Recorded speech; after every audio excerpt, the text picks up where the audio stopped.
नमस्कार, कैसे हैं आप? मैं हूं अनिल सेठ और हाजिर है आपका radio program retro not out, क्योंकि ये बातें पुरानी हैं जो तुमको सुनानी है। चलिए प्रोग्राम का आगाज करते हैं 1975 के बहुचर्चित गीत के साथ। फिल्म थी काला सोना। कोई आया आने भी दे, कोई आया आने भी दे, कोई गया जाने भी दे, कोई आया आने भी दे, कोई गया जाने भी दे।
वेलकम बैक दोस्तों, आप हैं मेरे साथ अनिल सेठ के साथ। और ये जो गीत था 1975 का काला सोना का, ये फिल्माया गया था हेलेन के ऊपर। और ये जो इसके संगीत में, ये भी कोई पूछने की बात है, आर डी बर्मन साहब का संगीत था और बड़ा ही दिलकश जो है वो ये गीत था। अब ये हमने तो आपको सुना दिया, अब हम आपको क्या करें। अब हमने आपको ये कहा था कि अगले संस्करण में हम आपको इसके आगे और बताएंगे, हॉरर फिल्मों के बारे में, सचिन दा के बारे में बताएंगे। भैया मुझे बड़ी सारी शिकायतें मिल रही हैं, आप ये कह रहे हैं कि आप बहुत सारी इधर उधर की बात कर रहे हैं, हम जो है वो कनेक्ट नहीं कर पा रहे हैं कि आप क्या बताना चाह रहे हैं। ठीक है दोस्तों, बहरहाल हम ज़्यादा इधर उधर नहीं करेंगे, हम जो है वो हॉरर पे रहेंगे और सचिन भौमिक साहब के जो है इस किस्से पे भी रहेंगे। तो थोड़ा सा इसमें आगे बढ़ते हैं कि भाई जब मैंने आपको बताया था कि भाई आराधना हिट हो गई थी और पहला सुपरस्टार मिला था राजेश खन्ना, उसके बाद शक्ति सावंत, सोहनलाल कंवर, सबकी फिल्में जो हैं वो सचिन भौमिक साहब ने लिखी।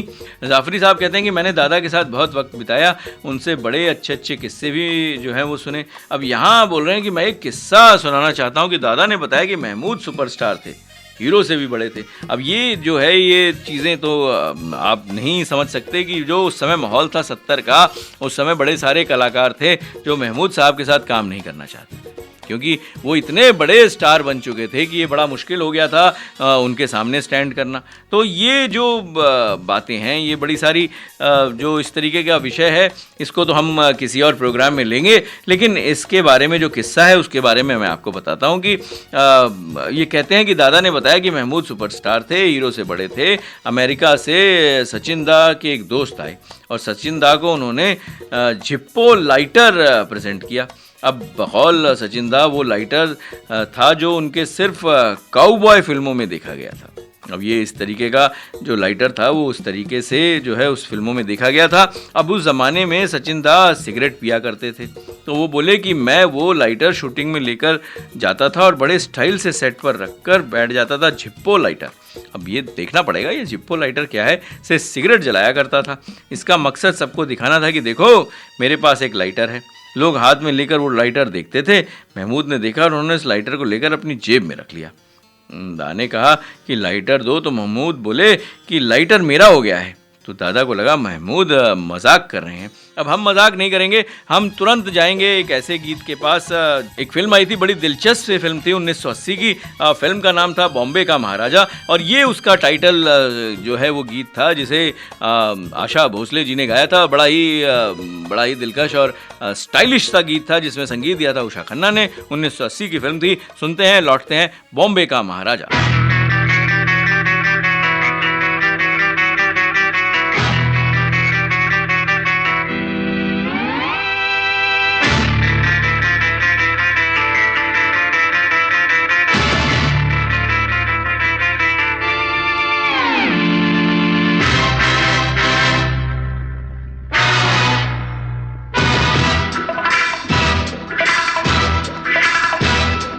बम्बई का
वेलकम बैक दोस्तों, आप हैं मेरे साथ अनिल सेठ के साथ और हम बात कर रहे हैं फिल्मों की बात कर रहे हैं, सचिन दा की बात कर रहे हैं और हॉरर फिल्मों की भी बात कर रहे हैं। अब वो लाइटर का किस्सा जो है उसको थोड़ा देते हैं पॉज और अब हम जाते हैं जो पिछली दफ़ा जब मैं आपको छोड़ गया था 1990 का जो दशक था, उसमें मैंने आपको बताया था कि डरावनी फिल्में इतनी सफल नहीं रही थी और थोड़ी सी जो है वो उस तरीके की जो इनको जो कॉमर्शियल सक्सेस 80s में मिलती थी वो 90s में नहीं मिली थी। लेकिन एक हॉरर फिल्म आई थी जो थी रात, जो कि बेहद हिट साबित हुई थी। अब 90 के दशक में असंतोषजनक हॉरर फिल्मों के बाद एक और हॉरर हिट से पहले रात के 10 साल के बाद एक विक्रम भट्ट द्वारा निर्देशित 2002 की राज आई थी।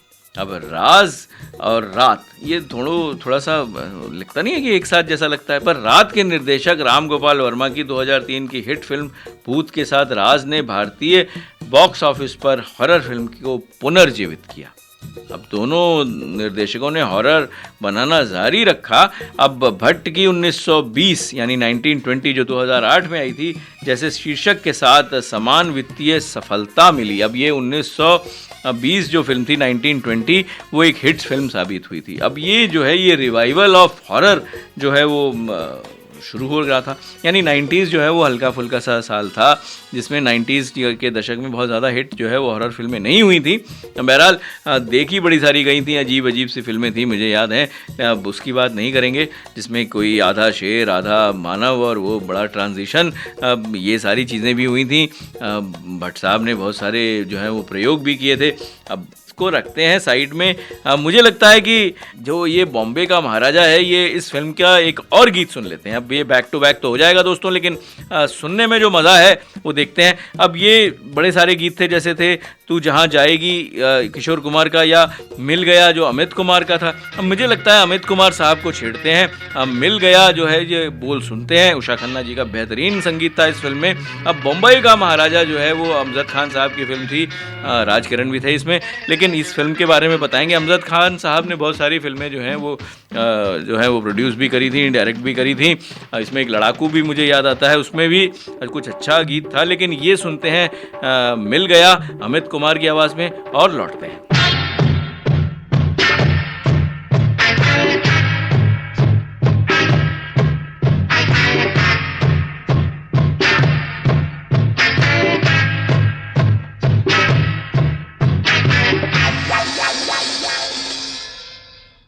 मिल गया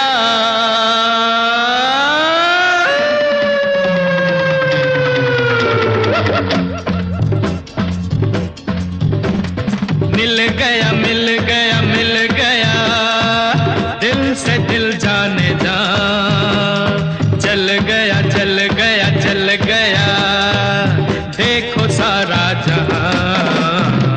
पम पम पम पम पम पम पम पम पर पर पम पम पम पम पम पम पम पम पम। मिल गया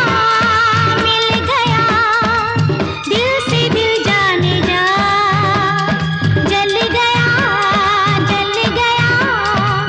देखो सारा जहां। पम पम पम पम पम पम पम पम पर पम पम पम पम पम पम।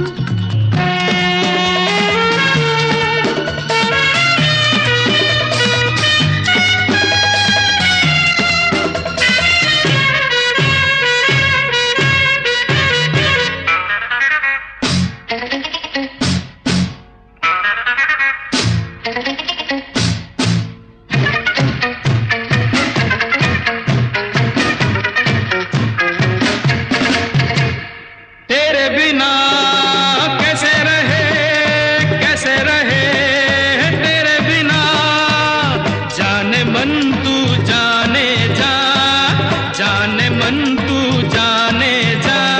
जो भी हुआ जाने भी दे जो भी हुआ किससे छेड़ पुराने ना, किससे छेड़ पुराने ना। पम पम पम पम पम पम पम पम पम पम पम। मिल गया मिल गया मिल गया दिल से दिल जाने जा, चल गया देखो सारा जहां। पम पम पम पम पम pam pam pam pam pam pam pam pam pam.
मिल गया मिल गया मिल गया दिल से दिल जाने जा जल गया देखो सारा जहां पम पम पम पम पम पम पम पम परम परम परम पम पम परम पम पम परम पम. वेलकम बैक दोस्तों, आप हैं मेरे साथ अनिल सेठ के साथ। मैं जो है ये सोच रहा था जब आप ये गीत सुन रहे थे कि मैं जो है वो कौन से पायदान को छेड़ूं, किसके बारे में बात करूं। बहरहाल ये हॉरर फिल्मों से थोड़ा सा दूर जाते हैं और अगर हम उस लाइटर की बात करें तो दादा ने बताया कि लंच ब्रेक तो हो गया, तो मैं महमूद के पास गया और बोला कि महमूद मेरा लाइटर दो, तो वो बोले माचिस से जलाओ, लाइटर मेरा हो गया। अब दादा चुप रहे, फिर पैकअप हो गया। दादा महमूद के पास फिर से गए, वो अपनी गाड़ी में बैठे थे और उन्होंने कहा कि मेरा लाइटर दो, ये तो मेरी दोस्त की निशानी है, उसने मुझे दिया है। महमूद फिर वही बात बोले, लाइटर तो मेरा हो गया, और बोलकर गाड़ी आगे लेकर चले गए। अब दादा बोले मुझको बहुत दुख हुआ अंदर से, क्योंकि मुझे लाइटर पसंद था और मेरे दोस्त की निशानी थी। मैं घर आया और घर आकर मैंने महमूद को फ़ोन किया। अब क्या हुआ, अब सारी बातें बता दें या उस पर लौटें जो पढ़ रहे थे शोध।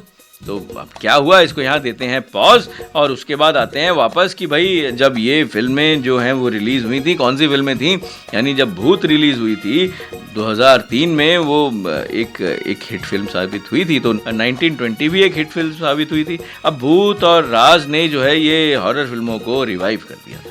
अब ऐसा नहीं है कि सारी फिल्में चली थी, हॉन्टेड 3D और हॉरर स्टोरी जो 2013 में आई थी, जबकि राम गोपाल वर्मा की फूंक के साथ, और जो है उनको सफलता तो मिली थी। अब हालांकि विक्रम भट्ट के विपरीत वर्मा की डरावनी पेशकश 2009 के बॉक्स ऑफिस पर, जैसा मैंने कहा कि सारी फिल्में नहीं हिट हुई थी, तो असफल भी रही, यानी अज्ञात और भूत रिटर्न्स जो है वो बहुत सक्सेसफुल फिल्मों में नहीं आती हैं। अब वर्तमान में भारत में एक साल में दर्जनों हॉरर फिल्में बनती हैं। ध्यान देने योग्य ये हाल के उदाहरणों में अब ले सकते हैं, थोड़ा दूर जाएं तो रागिनी MMS और उसकी अगली कड़ी रागिनी MMS पार्ट 2 शामिल है।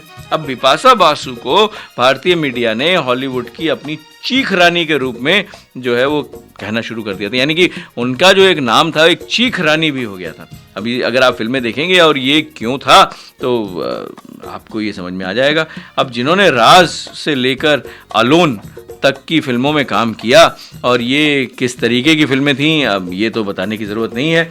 जब ये उन्होंने 7 फिल्मों में अभिनय किया, इसलिए उनका नाम जो है, एक नाम जो है वो चीख रानी भी है। अब ये चीख रानी है नहीं है, इससे हम आगे बढ़ते हैं और मुझे लगता है कि अब हमने जो फिल्में सोच ली थी उससे उसी लिस्ट पे आगे जाते हैं। यानी कि एक फिल्म थी जो कि थी जब अंधेरा होता है, ये भी एक हॉरर टाइप की फिल्म थी, लेकिन ये एक मिस्ट्री वाली फिल्मों में आती है। 1974 की थी, विक्रम और प्रेरणा नारायण जो है उसमें हीरो हीरोइन थे, और जाने जा मेरी कसम, ये इस तरीके का कुछ एक गीत था। इस फिल्म के गीत को सुनते हैं और लौटते हैं।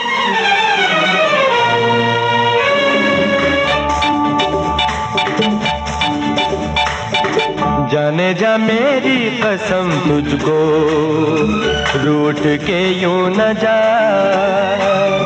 जाने जा मेरी कसम तुझको रूठ के यूं न जा।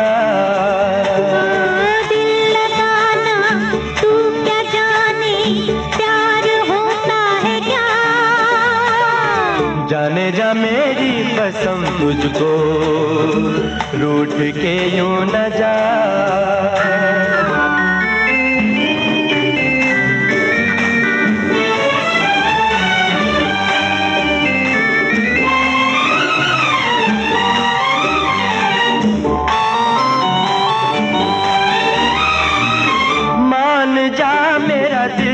जला तू झूम के मेरे पहलू में आ तू, मान जा मेरा दिल न जला तू झूम के मेरे पहलू में आ तू। देख यूं ही बीत न जाए ये समा प्यार का है, ये समा प्यार का। जाने जा मेरी कसम तुझको रूठ के यूं न जा। दिल लगाना तू क्या जाने प्यार होता है क्या, जाने जा मेरी कसम तुझको रूठ के यूं न जा।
तू क्या जाने प्यार होता है क्या,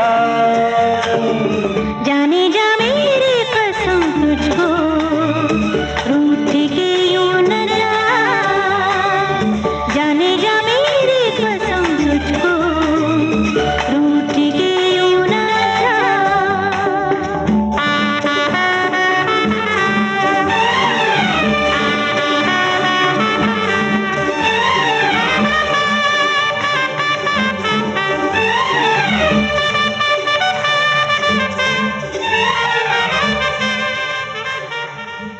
वेलकम बैक दोस्तों, आप हैं मेरे साथ अनिल सेठ के साथ और हम बात कर रहे हैं हॉरर फिल्मों की। और हमने ये भी कहा भाई चीख रानी का खिताब उनको दिया गया था, उन्होंने जब बैक टू बैक फिल्में करी थी।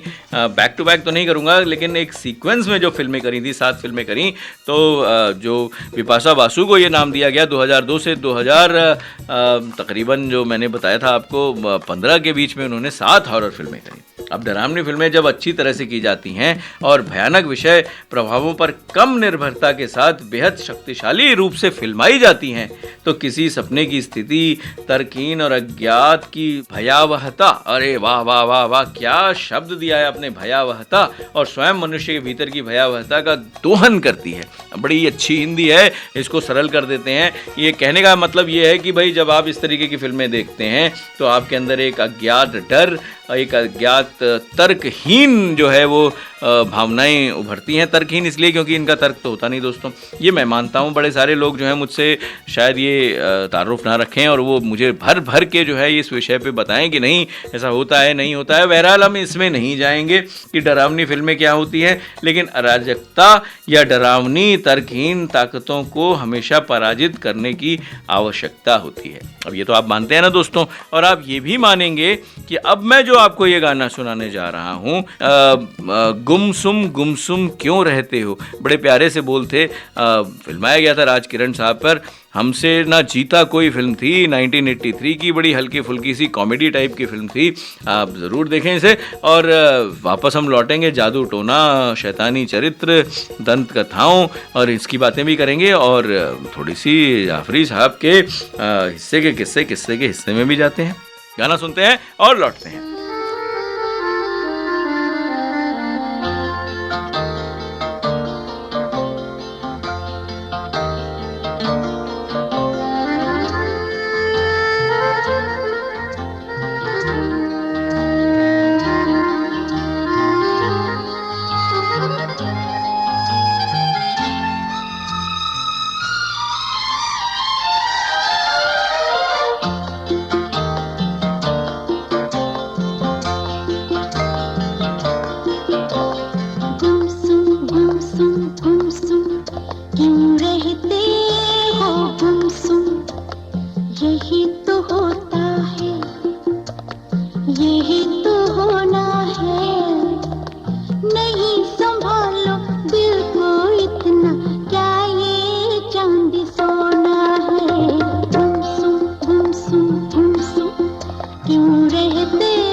जाएंगे हम तुम, यही तो होता है।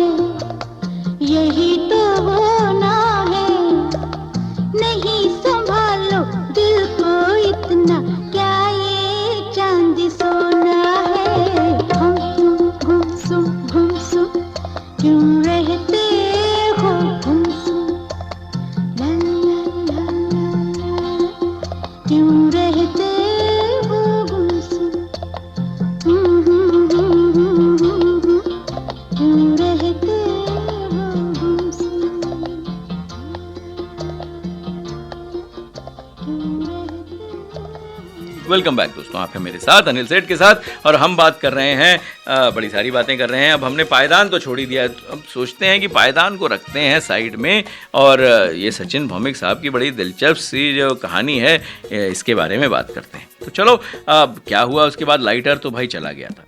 अब जब उन्होंने महमूद साहब को फ़ोन किया तो बोले कि प्लीज़ मुझे मेरा लाइटर वापस कर दो। महमूद बोले मैं नहीं दूंगा सचिन।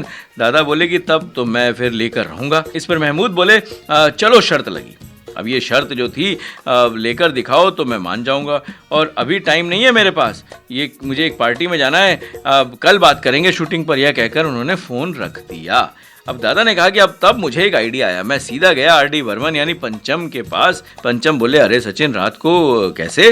तो बोले मैंने कहा कि देखो ऐसी ऐसी बात है, महमूद ने मेरा लाइटर ले लिया और वो पार्टी में चला गया है। अब यह पक्का है कि वो लाइटर अपने बेडरूम में रख कर गया होगा और उसकी गैर मौजूदगी में उसके बेडरूम में एक ही इंसान एंटर हो सकता है और वो हो तुम, क्योंकि तुम उनके बेस्ट फ्रेंड हो। अब ये देखिए कैसे कैसे जाल बुने जाते हैं, जैसे हॉरर फिल्मों में भी जाल बुने जाते हैं।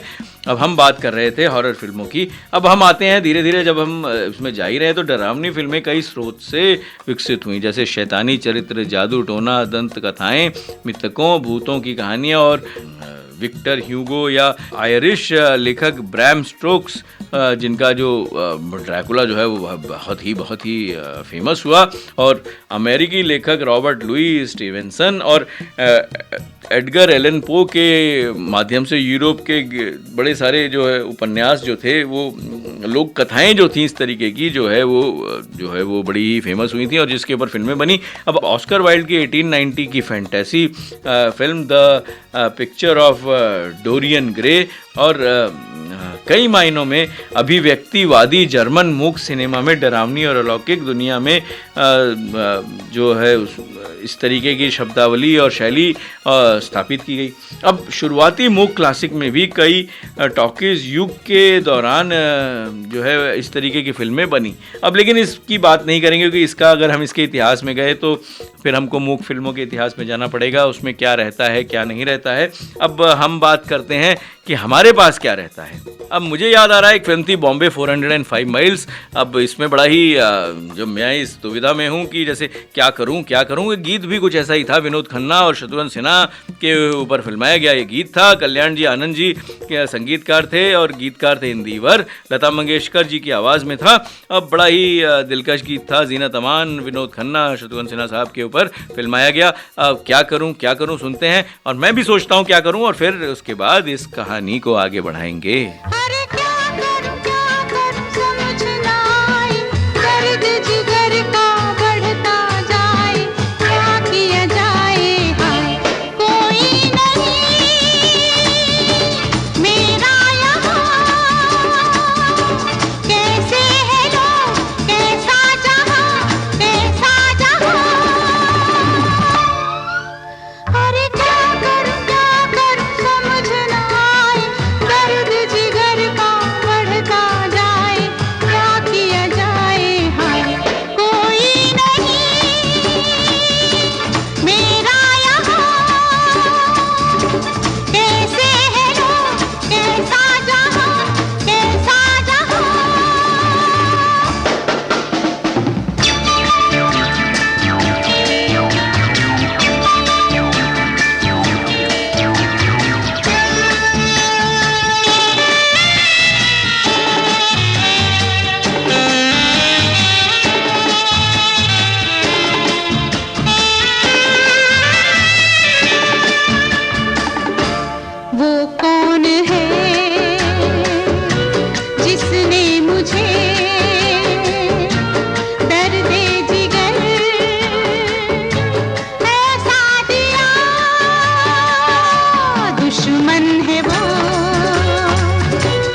वेलकम बैक दोस्तों, आप है मेरे साथ अनिल सेठ के साथ और हम बात कर रहे हैं महमूद साहब के किस्से की भी कि जब उन्होंने वो लाइटर ले लिया था तो क्या हुआ, सचिन भौमिक साहब ने क्या किया। चलिए जो मुझे संदेश मिल रहे हैं कि इस किस्से को थोड़ा सा और आगे बढ़ाओ, क्योंकि अब हम अगले प्रोग्राम तक अगर इसका वेट करेंगे तो ये सस्पेंस बढ़ जाएगा। तो थोड़ा सा मैं बढ़ा देता हूँ सस्पेंस आपका, फिर हम लौटेंगे इस अध्ययन के ऊपर भी। तो दादा को जो आइडिया आया तो उन्होंने मुझे एक आइडिया बताया। उन्होंने कहा भाई अब उनके बेडरूम में एक ही आदमी जा सकता है महमूद साहब के बेडरूम में, वो है पंचम दा, क्योंकि वो उनके बेस्ट फ्रेंड हैं। तो प्लीज़ चलो और मुझे मेरा लाइटर दिलवाओ।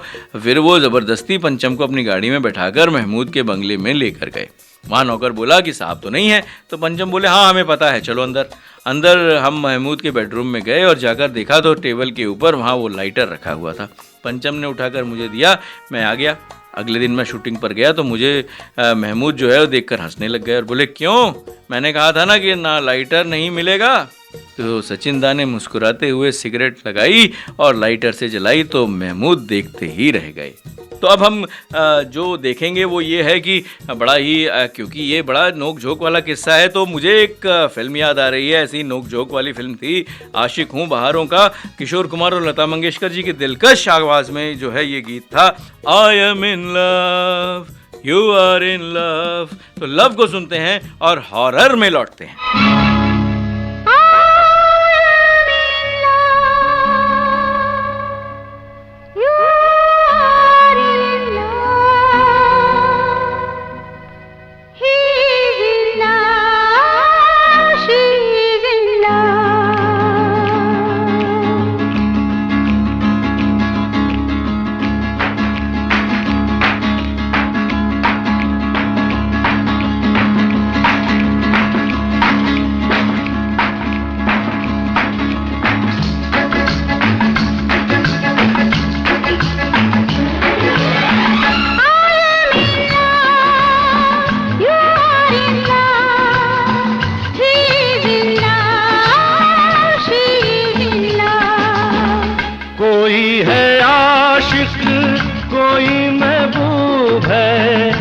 दुनिया खूब है, ये दुनिया खूब है।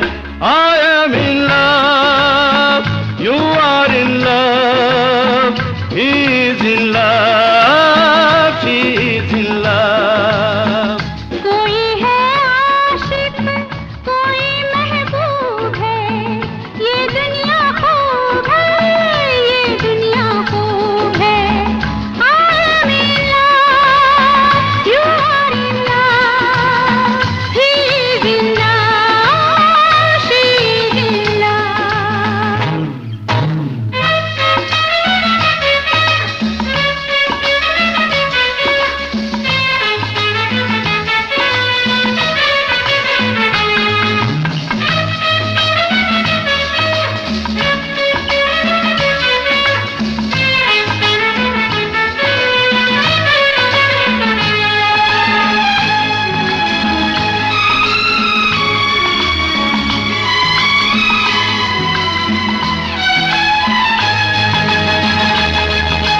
कहीं पे रोमियो जूलियट, कहीं रांझा, कहीं हीर, कहीं शीरी, फरहाद ये नाम सबको है याद। कहीं पे रोमियो जूलियट, कहीं रांझा, कहीं हीर, कहीं शीरी, फरहाद ये नाम सबको है याद। ये नाम सबको है याद, सबको है याद। सबकी कहानी दिल से मंसूब है, ये दुनिया खूब है, ये दुनिया खूब है। I am in love, you are in love, he is in love, she is in love।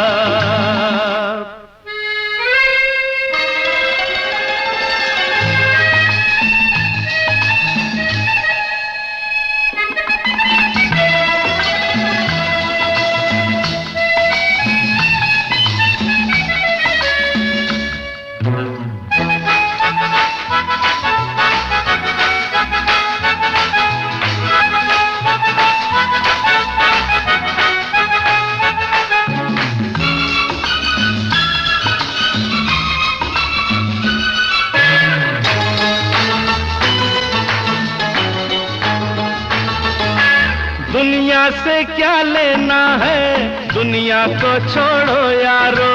दुनिया से क्या लेना है, दुनिया को छोड़ो यारो। जुल्फों की बातें करो, होठों के किस्से छेड़ो। जुल्फों की बातें करो, होठों के किस्से छेड़ो। ये जिंदगानी दिल से मंसूब है, ये दुनिया खूब है, ये दुनिया खूब है।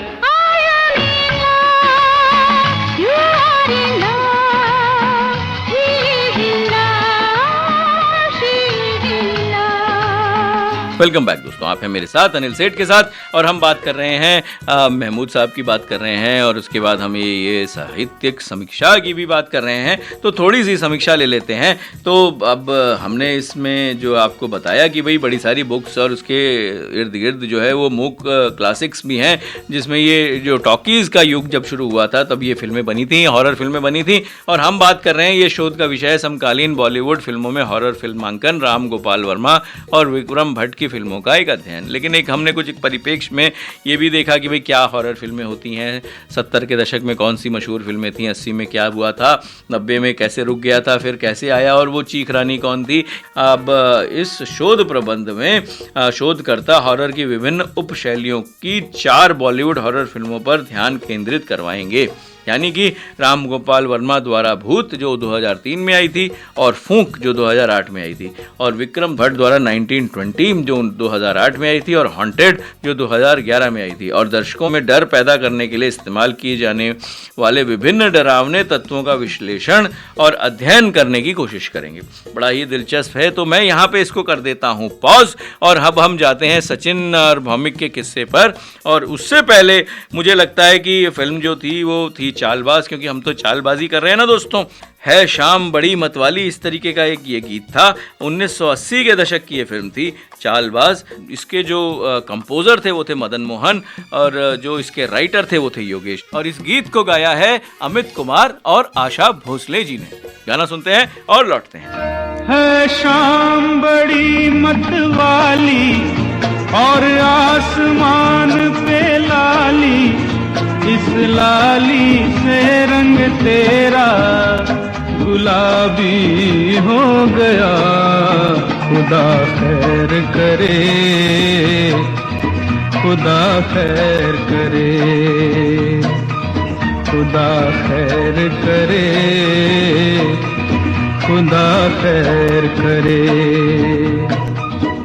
है शाम बड़ी मतवाली और आसमान पे लाली, इस लाली से रंग तेरा गुलाबी हो गया।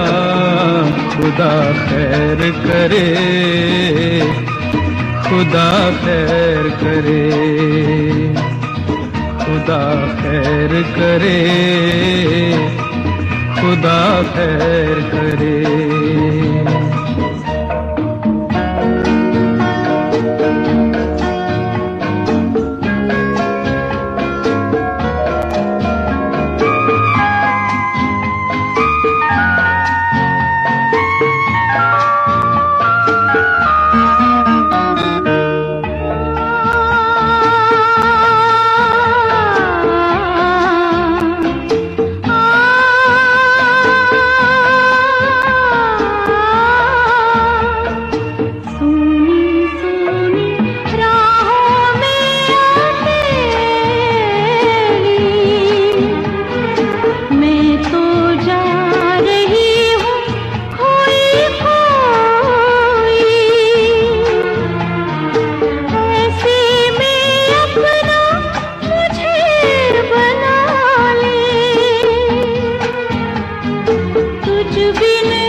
खैर करे,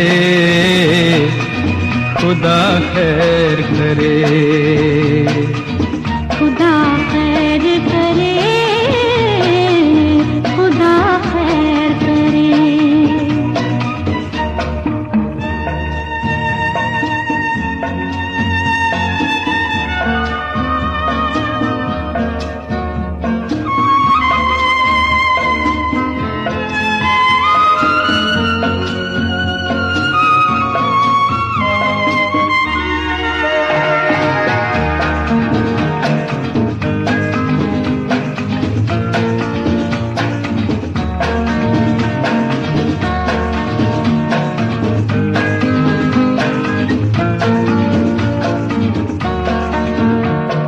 तेरा आंचल जब लहराया, चलने लगी हवाएं।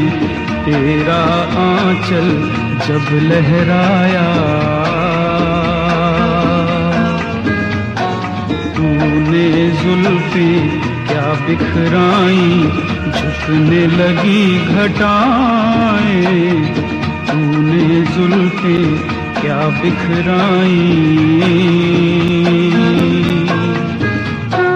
देकर सपने तुमने अपने, रंग दी मेरी अदाएं। देकर सपने तुमने अपने,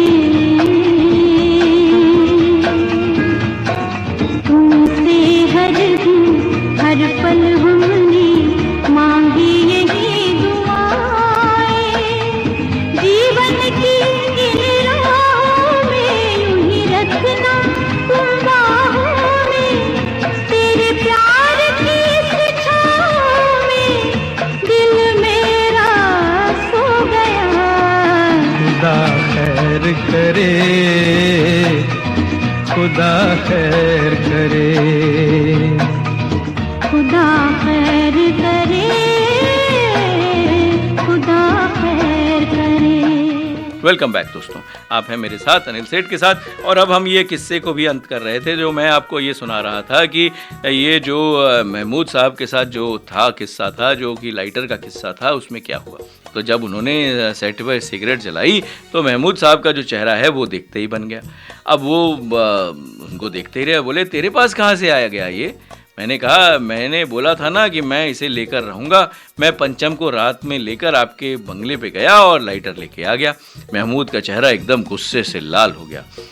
मुझे लगा कि अब वह आज के बाद ये मुझसे बात ही नहीं करेंगे, लेकिन फिर महमूद मुस्कुराया और मुझसे कहा, मान गए सचिन तुमको, और मुझे गले लगा लिया। अब इसी तरह एक अहमद फराज साहब का एक शेर याद आ रहा है, अगर तुम्हारी अना का ही सवाल तो फिर चलो मैं हाथ बढ़ाता हूँ दोस्ती के लिए। अब सचिन दा के कई ऐसे बड़े बड़े किस्से हैं जो बाद में ऋषिकेश मुखर्जी ने भी सचिन दा से गोलमाल, बेमिसाल, किसी से ना कहना जैसी कई फिल्मों में लिखवाए। अब दादा ने राकेश रोशन के साथ, सुभाष घई के साथ, सोहन लाल कुंवर और मोहन कुमारी, शक्ति सावंत जैसे सभी कई बड़े फिल्म मेकर्स के साथ बड़ी सारी फिल्में लिखी। अब ये घड़ी की तरफ मैं देखता हूँ तो मुझे लगता है कि अब घड़ी कह रही है कि भाई अब प्रोग्राम को समेट लो। अब जाने का मन तो नहीं कर रहा, पर घड़ी साथ नहीं दे रही। इसलिए मैं तो यही कहूँगा दोस्तों कि अपना ख्याल रखिएगा। लेकिन जाते जाते मुझे ये द बर्निंग ट्रेन का एक गीत याद आ रहा है, जिसको जो है वो लिखा था साहिर लुधियानवी साहब ने। गायक कलाकार थे उषा मंगेशकर, आर डी बर्मन, आशा भोसले, और संगीत दिया था आर डी बर्मन साहब ने। अब बोल कुछ ऐसे थे, पहली नज़र में हमने तो अपने। इसी के साथ, इस गीत के साथ मैं आपको ये छोड़े जा रहा हूँ। फिर अगले हफ्ते हाजिर होंगे एक और संस्करण के साथ। इसे और आगे बढ़ाएंगे, हॉरर को और आगे बढ़ाएंगे। अपना ख्याल रखिएगा। धन्यवाद। स्वस्थ रहिए, हमें लिखते रहिए। धन्यवाद।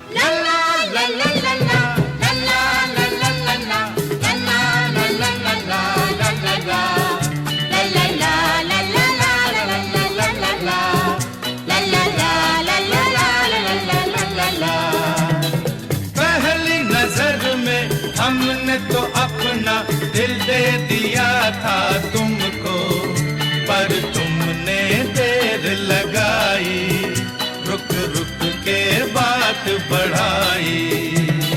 वैसे तो हमने मिलते ही तुमसे अपना लिया था तुमको, पर जाने की बात छुपाई, ना कह के कदर बढ़ाई।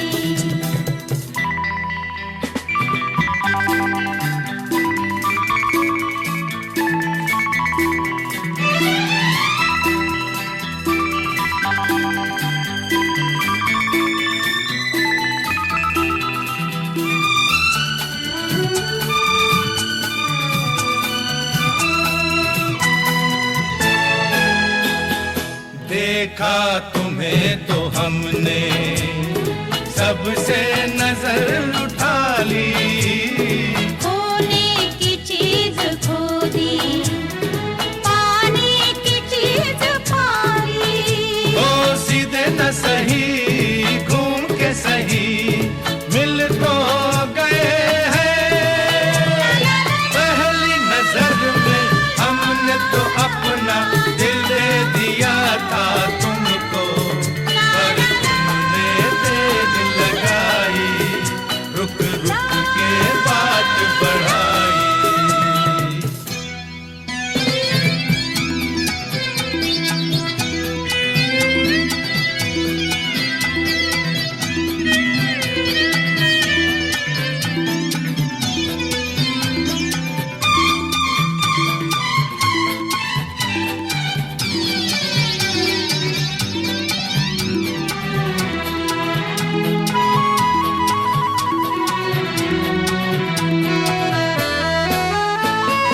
हमने तुम्हारी खातिर क्या क्या किए बहाने, आसान नहीं मोहब्बत, अब तो ये बात माने।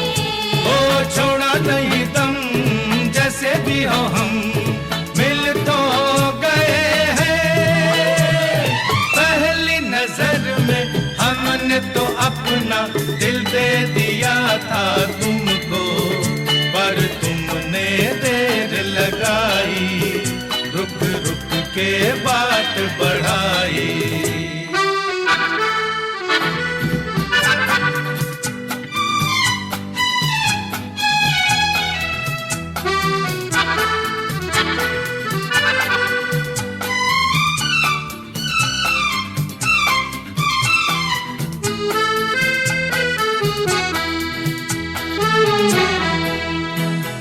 लिखा था आसमां पर यूं ही ये खेल होना, पहले नजर उलझना फिर दिल का मेल